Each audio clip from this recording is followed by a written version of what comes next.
దినోత్సవంలో భాగంగా వివిధ కార్యక్రమాలు పిల్లల ద్వారా హిందీ మేడం గారు నిర్వహిస్తున్నారు. ఒక్కొక్కటి జాగ్రత్తగా వినండి.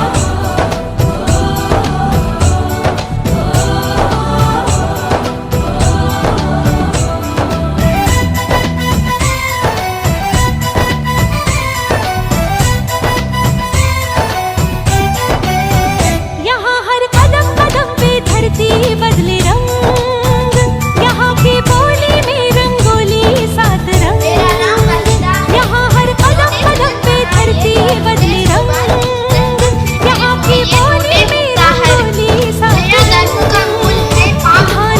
पगड़ी पहने मौसम है नीली चादर ताने अंबर है नदी सुनहरी हरा समंदर है सजीला देश रंगीला रंगीला देश मेरा रंगीला देश रंगीला देश मेरा లాంగ్వేజ్ డేస్లో భాగంగా ఇంగ్లీష్ లాంగ్వేజ్ సెలబ్రేషన్స్ చేసుకున్నాం. దాని ఇంపార్టెన్స్ చెప్పుకున్నాం. తర్వాత ఈరోజు హిందీ దివస్, హిందీ లాంగ్వేజ్ సెలబ్రేషన్. ఈరోజు హిందీ భాషా దినోత్సవం. ఈరోజు మనం దీనికి ఇంపార్టెన్స్ ఏంటి అని కూడా మనం తెలుసుకోవాలి. ఎందుకు నేర్చుకోవాలి మనం హిందీ? మనది తెలుగు భాష కదా. నిన్నేమో ఇంగ్లీష్ వస్తే మొత్తం ప్రపంచాన్ని వేలేయచ్చు, తిరుక్కొని రావచ్చు అని చెప్పాము. హిందీ కూడా నేర్చుకోవాలా? నేర్చుకోవాలి. ఎందుకు? हिंदी आपका राष्ट्रभाषा है. राष्ट्रभाषा అంటే మన యొక్క భారతదేశ అధికార భాష. ఇండియా యొక్క అధికార భాష ఇది హిందీ. ఎందుకు దాన్ని అధికార భాషగా చేశారు, రాష్ట్ర భాషగా చేశారు?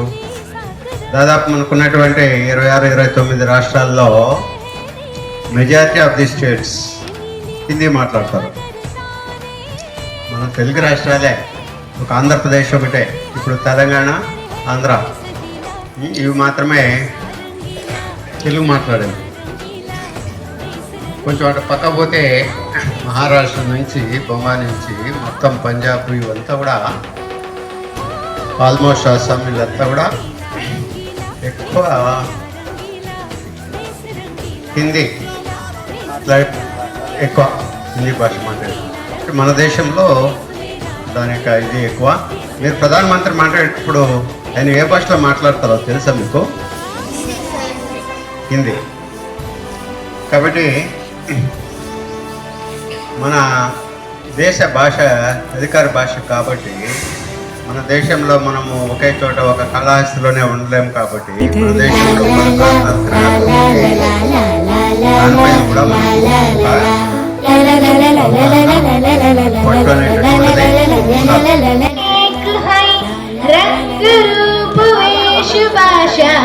चाहे अनेक है कोयल की कुकुन्यारी पापी है की ढेर प्यारी कोयल की कुकुन्यारी पापी है की ढेर प्यारी गा रही तराना बुलबुल राग मगर एक है गा रही तराना बुलबुल राग मगर एक है भूला गुलाब चूही चंपा चमेली भूला गुलाब जूही चंपा चमेली प्यारे फूल गुंडे माला में एक है प्यारे प्यारे फूल गुंते माला में गंगा जमुना ब्रह्मपुत्र कृष्णा कावेरी गंगा जमुना ब्रह्मपुत्र कृष्णा कावेरी ఈమాందారి అంటే ఎవరు? నిజాయితీ పరుడు. నిజాయితీగా ఉంటే ఏ ఫలితం దక్కుతుంది అనేది కథ హిందీలో చెప్తుంది. Story telling by Rishanyasri 7th B section. एक लकड़हारा था। वह जंगल में नदी के किनारे लकड़ियां काट रहा था। अचानक उसकी कुल्हाड़ी नदी में गिर गई।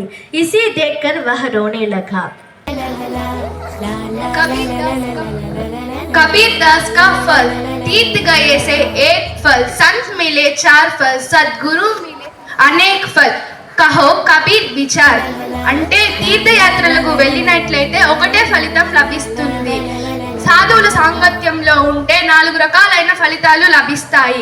కానీ ఒక నిజమైన గురువును పొందినట్లయితే ఎన్నో రకాలైన లాభాలు పొందుతాము. ధన్యవాదాలు.